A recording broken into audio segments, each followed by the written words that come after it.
I've enjoyed this book enormously, and it's also made me curious, quite outside the book, to ask you from your professional experience as a diplomatic historian.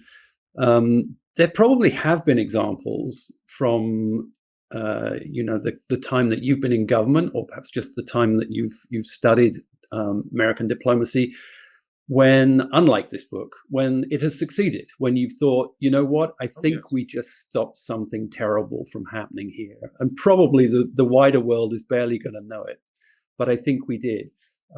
Is that true? And can you Oh, dangle in one or absolutely two of true. those for us today? Oh, sure. There are some important success stories. One that I'll be teaching about later today is the Cuban Missile Crisis. The world came to the really to the very edge of global thermonuclear war, and this was averted in large part.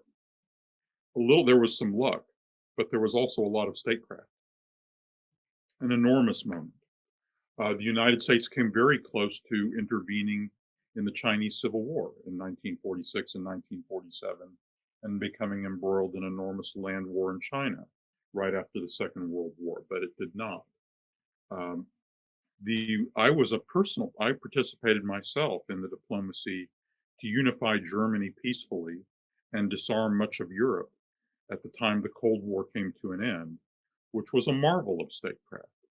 Um, I was also involved directly in the American moves that rallied the most extraordinary international coalition ever assembled to reverse the Iraqi invasion of Kuwait in 1991, throw them out, and end that international aggression, which at the time seemed like a remarkable success for the international community.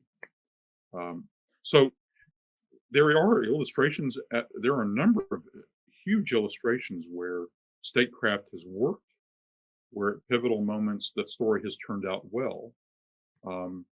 And this is just an occasion for telling a story about where statecraft did not work the way it should have. But all the stories have the same purpose: to learn how statecraft works, to learn how to solve these kinds of problems without just having to blow it up.